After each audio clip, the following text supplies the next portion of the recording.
Hi అండి. అందరికీ నమస్కారం. Welcome to my channel. ఈ వీడియోలో ప్రభుత్వ ఉద్యోగులకు మరియు పెన్షనర్లకు పీఆర్సీ ఫిట్‌మెంట్ మరియు డీఏ విలీనంపై పూర్తి వివరాలు, ఉద్యోగులకు దీనివల్ల భారీ లాభం ఏ విధంగా, ఎందుకు అనే పూర్తి వివరాలైతే వీడియోలో తెలుసుకుందాము. వీడియో అయితే ఎక్కడే కానీ స్కిప్ చేయకుండా ఎండ్ వరకు చూసేయండి. అప్పుడే ఇన్ఫర్మేషన్ పూర్తిగా అర్థమవుతుంది. అలాగే వీడియో చూస్తున్న ప్రతి ఒక్కరు వీడియోకి లైక్ చేయండి ఫ్రెండ్స్. ఈ వీడియోని తోటి ఉద్యోగ, పెన్షన్ మిత్రులతో అయితే షేర్ చేయండి. కొత్తగా మన ఛానల్ చూస్తున్న వారు ఇంకా ఎవరైనా సబ్స్క్రైబ్ చేసుకోకపోతే వెంటనే మన ఛానల్‌ని సబ్స్క్రైబ్ చేసుకోండి. సబ్స్క్రైబ్ చేసుకోవడం వల్ల నేను చేసే ప్రతి ఒక్క వీడియో మీ వరకు రీచ్ అవుతుంది. ఇక ఆలస్యం చేయకుండా వివరాల్లోకైతే వెళ్ళిపోదాము. ఫ్రెండ్స్, ఇక విషయానికొచ్చినట్లయితే మనం రోజు వాడుతూ ఉండే టెలికాం కంపెనీల డేటా ప్లాన్స్‌ను ఒకసారి గమనిస్తే మనకొక వింత అనుభవం ఎదురవుతుంది. ఏదో ఒకరోజు మనకు తెలియకుండానే మనము ఎంతో కాలంగా వాడుతున్న పాత డేటా ప్లాన్‌ను కంపెనీ వారు సైలెంట్‌గా మార్చేసి దానికి బదులుగా కొత్త సూపర్ ప్లాన్ లేదా అన్‌లిమిటెడ్ ఆఫర్ అని చెప్పి వేరొక ప్లాన్‌ని యాక్టివేట్ చేస్తుంటారు. దీనిపై మనం పైకి చూసే చాలా ఆకర్షణీయమైనటువంటి ప్రయోజనాలు ఉన్నట్లు, డేటా పెరిగినట్లు అనిపిస్తుంది. కానీ తీరా నెల చివరిలో మొబైల్ బిల్లు చూస్తే మాత్రం మన జేబులోంచి గతంలో కంటే ఎక్కువ డబ్బులు ఖర్చవుతున్నాయని అర్థమవుతుందనమాట. సరిగ్గా ఇదే తరహాలో ప్రస్తుత ప్రభుత్వం ఉద్యోగుల వేతన సవరణ అనగా పీఆర్సీకి సంబంధించి కూడా ఇలాంటి ఏదైనా ఆర్థిక మాయాజాల లేదా అంకెల గారడీ ఏమైనా జరుగుతోందా అనే అనుమానం కలగడం సహజమే. మనం రోజు మన ముందు ఉన్నటువంటి వివిధ ఈరోజు మన ముందు ఉన్నటువంటి వివిధ ఆధారాలు మరియు ఆర్థిక పరిస్థితులను లోతుగా పరిశీలిస్తే ప్రభుత్వ వ్యూహాల వెనుక ఉన్న అసలు సత్యాన్ని మనం గ్రహించవచ్చు. నిజానికి పైన కనిపించే లాభాల వెనుక లోతైన లెక్కలు మరియు విభిన్న ఆర్థిక కోణాలు దాగి ఉంటాయి. ముఖ్యంగా పీఆర్సీ అనే పదం వినగానే మనకు తరచుగా వినిపించే పదాలు డీఏ విలీనము, డీఏ మెర్జర్, ఫిట్మెంట్ మరియు బకాయిలు, ఎరియర్స్. ఈ పదాలు వినడానికి చాలా సంక్లిష్టంగా ఉన్నప్పటికీ వీటి వెనుక ఉన్న ఆర్థిక గణాంకాలను సామాన్యులకు కూడా అర్థమయ్యేలాగా విశ్లేషించుకోవాల్సిన అవసరం ఉంది. ప్రభుత్వం అనుసరిస్తున్న ఈ ఆర్థిక వ్యూహాలు పైకి ఉద్యోగికి మేలు చేస్తున్నట్టు కనిపిస్తూ ఉన్న లోపల దాగి ఉన్న అసలు నిజాలను మనం తార్కికంగా పరిశీలిద్దాము. ఈ వేతన సవరణ అనేది కేవలం ప్రభుత్వ జీవోలలో ముద్రించబడే కొన్ని అంకెలు లేదా కేవలం కాగితాల మీద కనిపించే పెరుగుదల మాత్రమే కాదు. ఇది లక్షలాది మంది ఉద్యోగుల దైనందిన జీవితాలను, వారి జీవన ప్రమాణాలను మరియు వారి కొనుగోలు శక్తిని శాసించే ఒక అతిపెద్ద ఆర్థిక చక్రం వంటిది. ఒకసారి వేతనం సవరించబడినప్పుడు అది ఆ ఉద్యోగి యొక్క రాబోయే 10 లేదా 20 ఏళ్ల భవిష్యత్తును, వారి రిటైర్మెంట్ జీవితాన్ని కూడా తీవ్ర ప్రభావితం చేస్తుంది. అందుకే దీని వెనుక ఉన్న లాజిక్‌ను మనం చాలా వివరంగా ప్రతి అంశాన్ని విడమర్చి చర్చించుకోవాలి. అసలు ఈ చర్చలోకి వెళ్ళే ముందు మనం ఒక ప్రాథమిక విషయాన్ని అర్థం చేసుకోవాలి. అదే డీఏ లేదా కరువు భత్యం. ఉద్యోగికి నెల నెలా ఒక స్థిరమైన జీతం ఉంటుంది కదా! దానికి బేసిక్ పే అని అంటారు. అలా మారినప్పుడు అలాంటప్పుడు ప్రభుత్వం మళ్ళీ ప్రత్యేకంగా ఈ డీఏను ప్రతి 6 నెలలకోసారి ఎందుకు పెంచుతూ పోతుంది? దీని వెనుక ఉన్న ఆర్థిక సూత్రం ఏమిటి అనేది. దీనికి సమాధానంగా ద్రవ్యోల్బణం, ఇన్‌ఫ్లేషన్. మార్కెట్‌లో వస్తువుల ధరలు పెరిగే కొద్దీ మన చేతిలో ఉన్న రూపాయి విలువ పడిపోతూ ఉంటుంది. దీనివల్ల కలిగేటటువంటి ఆర్థిక నష్టాన్ని భర్తీ చేయడానికే ఈ డీఏ అనేది పుట్టుకొచ్చింది. ఉదాహరణకు ఒక 5 ఏళ్ల క్రితం ఒక రూ. 100కి ఏవైనా వస్తువులు, నిత్యావసర సరుకులు వచ్చేవో, ఈరోజు అదే రూ. 100కి ఆ సరుకులు కూడా రావు కదా! ఖచ్చితంగా ధరలైతే పెరిగిపోతాయి. అంటే వస్తువుల ధరలు పెరుగుతున్నప్పుడు ఉద్యోగి యొక్క కొనుగోలు శక్తి పడిపోకుండా ప్రభుత్వం ఇచ్చే ఒక రక్షణ కవచమే ఈ యొక్క డీఏ. మార్కెట్‌లో ధరల సూచి పెరిగే కొద్దీ ఈ డీఏ శాతం కూడా క్రమంగా పెరుగుతూ వెళ్తుంది. అంటే ఒక ఉద్యోగి జీతం రూ. 50,000 అనుకున్నట్లయితే మార్కెట్‌లో ధరలు పెరిగినందువలన ఆ 50,000 విలువ తగ్గిపోకుండా ఉండేందుకు అదనంగా ఇచ్చే భరోసానే ఈ యొక్క డీఏ అన్నమాట. ఇప్పుడు అసలు విషయానికైతే వద్దాము. ఒక ఉద్యోగి బేసిక్ పేలో రూ. 50,000 ఉందనుకుందాము.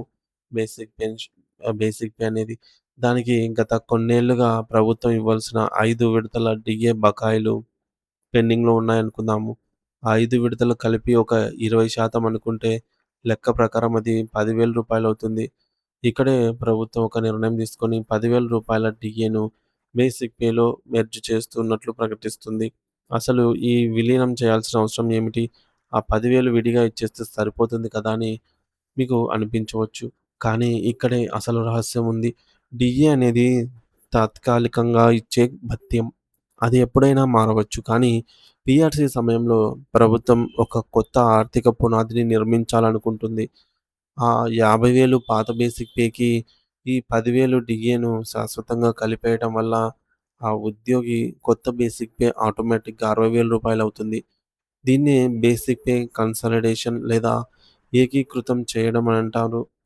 ఒకసారి ఇలా విలీనం జరిగాక ఆ రూ. 10,000 ఇకపై డీఏ అని పిలువబడదు. అది బేసిక్ పేలో శాశ్వతంగా ఒక భాగం అవుతుంది. దీనికి ఒక చక్కటి ఉదాహరణ చెప్పుకోవచ్చు.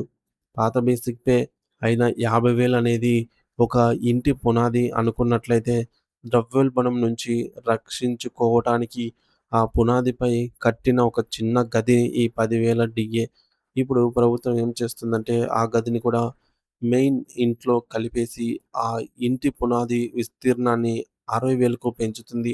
ఇదంతా వినడానికి బాగానే ఉంది. కానీ పాత బేసిక్ పేకి డీఏ కలపడం వల్ల జీతం కొంత పెరిగినట్టు ఏమీ లేదు కదా! ఇక్కడ కేవలం ఉన్నదాన్ని కలిపేశారు గదా! మరి అసలైన పెంపు ఎక్కడ వస్తుందనే సందేహం మెదలకు మానదు. మీరు కానీ ఇక్కడే గమనించాల్సిన అసలైన పాయింట్ ఇక్కడే ఉంది. ఆ పెంపును నిర్ణయించేది ఫిట్‌మెంట్. ఏదైతే మనం కోరుకుంటున్నామో ఆ పెంపును. డీఏ విలీనం చేసి పునాదిని 60,000కు పెంచిన తర్వాత ప్రభుత్వం ఆ కొత్త ఇంటి మీద మరో అంతస్తు కట్టడానికి ఇచ్చే అదనపు బూస్ట్ ఈ ఫిట్‌మెంటు. ఇది నిజమైన పెంపుదల అన్నమాట. ఉదాహరణకు ప్రభుత్వం ఒక 20% ఫిట్‌మెంట్ ప్రకటించిందనుకోండి.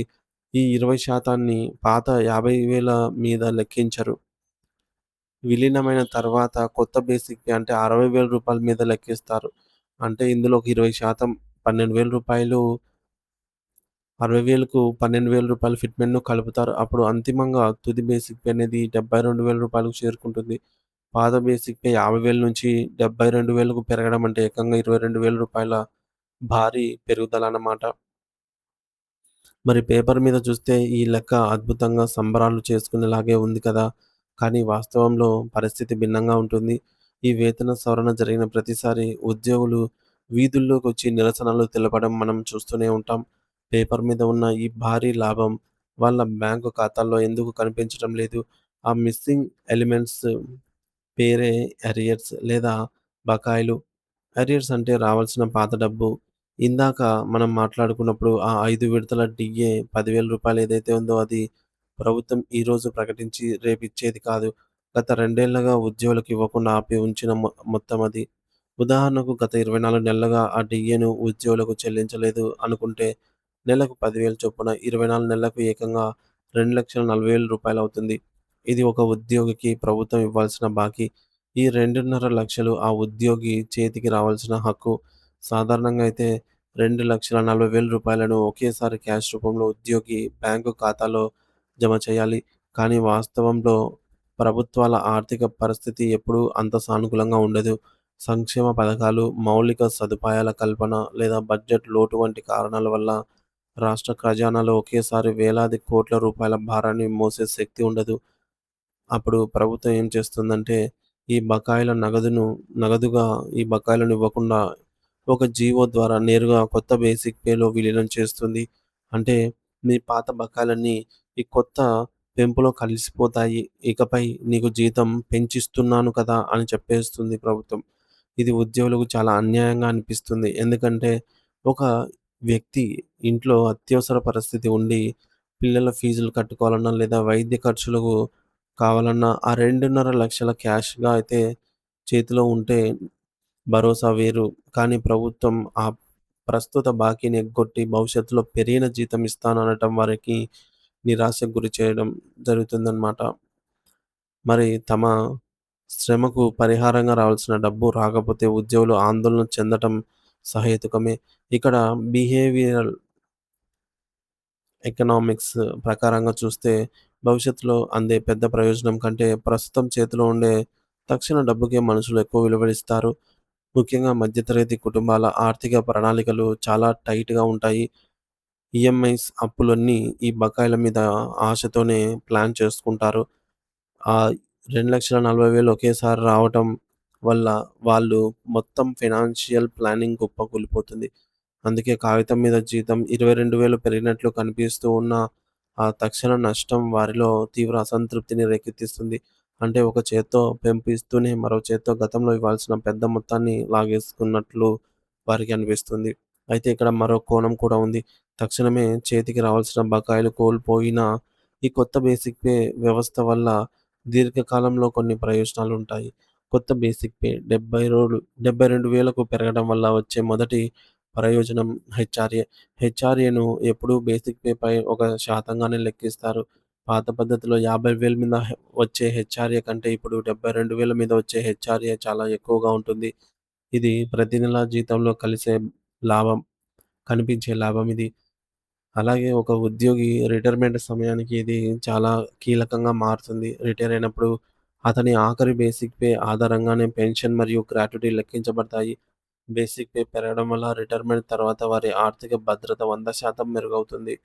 భవిష్యత్తులో వచ్చే కొత్త డీఏలు కూడా ఈ పెరిగిన 72,000 పైనే లెక్కిస్తారు కాబట్టి కాంపౌండింగ్ ఎఫెక్ట్ ద్వారా జీతం అనేది నేరుగా పెరుగుతుంది అన్నమాట. మరి కానీ ఇక్కడే ఒక మానసిక సంఘర్షణ మొదలవుతుంది. ఈరోజు అవసరాలకు నా జేబులో డబ్బు లేదు. 10 ఏళ్ల తర్వాత వచ్చే పెన్షన్ గురించి చెబితే నా ప్రస్తుత కష్టాలు తీరవు కదా! అనేది ఉద్యోగి యొక్క ప్రశ్న. వర్తమానంలో ఎదురయ్యే ఆర్థిక సమస్యల ముందు భవిష్యత్తు ప్రయోజనాలు ఆకర్షణీయంగా అయితే కనిపించవు. ద్రవ్యోల్బణం అనేది రోజువారీ సమస్య. అది మన కళ్ళ ముందే ఉంటుంది. అందుకే బకాయిలు ఇవ్వకుండా విలీనం చేస్తేనే అసలు నష్టం అని ఉద్యోగులు గొంతెత్తుతారు. ఈ సమస్యకు పరిష్కారం కేవలం ఫిట్‌మెంట్ శాతంలోనే ఉంటుంది. ఫిట్‌మెంట్ అనేది కేవలం ఒక ఆర్థిక సర్దుబాటు మాత్రమే కాదు. అది ఒక సైకలాజికల్ గేమ్ చేంజర్. ఒకవేళ ప్రభుత్వం కేవలం 10% ఫిట్‌మెంట్ ఇస్తే అది ఉద్యోగి శ్రమను అవమానించినట్లు అనిపిస్తుంది. అదే 25% లేదా 30% ఇస్తే అది వారి కష్టానికి గౌరవం ఇచ్చినట్లుగా ఉంటుంది. అందుకే ఉద్యోగ సంఘాల డిమాండ్లు ఎప్పుడూ 3 అంశాల చుట్టూ తిరుగుతాయి. మొదటిది పెండింగ్ డీఏ బకాయిలను నగదు రూపంలో చెల్లించాలి. రెండవది ఫిట్‌మెంట్ కనీసం 25-30% ఉండాలి. మూడోది ఈ ప్రయోజనాలను పెన్షనర్లకు కూడా వర్తింపజేయాలి. ఎందుకంటే ధరల పెరుగుదల వారికి కూడా సమానంగానే ఉంటుంది కాబట్టి. మొత్తం మీద చూస్తే పీఆర్సీ అనేది పాత బకాయిల చెల్లింపు, సరైన ఫిట్‌మెంట్ మరియు దీర్ఘకాలిక భద్రత. ఈ మూడిటి మధ్య జరిగే ఒక సున్నితమైన బ్యాలెన్సింగ్ యాక్ట్. ఈ తాడు మీద నడకలో ఏమాత్రం బ్యాలెన్స్ తప్పినా ప్రభుత్వం మరియు ఉద్యోగుల మధ్య అగాధం పెరుగుతుంది. చివరగా ఒక ఆలోచన. ఆధునిక టెక్నాలజీ మరియు ఆర్టిఫిషియల్ ఇంటెలిజెన్స్ ఏఐ ఉన్న ఈ రోజుల్లో ప్రతిసారి ఇలాంటి సంఘర్షణలు ఎందుకుండాలి? ప్రతి 5 ఏళ్లకు ఒక కమిషన్ వేసి నెలల తరబడి నివేదికల కోసం ఎదురు చూడకుండా ద్రవ్యోల్బణ సూచీలకు అనుగుణంగా జీతాలు ఎప్పటికప్పుడు ఆటోమేటిక్‌గా అడ్జస్ట్ అయ్యేలాగా వేతన వ్యవస్థను ప్రక్షాళన చేయాల్సిన సమయం ఆసన్నమైందని అనిపిస్తోంది. మాన్యువల్ చర్చల కంటే సిస్టమ్ డ్రివెన్స్ మార్పులు చేస్తే మరింత పారదర్శకంగా ఉంటుంది. ఈ అంశంపై మనందరం తీవ్రంగా ఆలోచించాలి. మళ్ళీ మరో ఆసక్తిగల విశ్లేషణతో అయితే కలుద్దాము. Thank you for watching this video.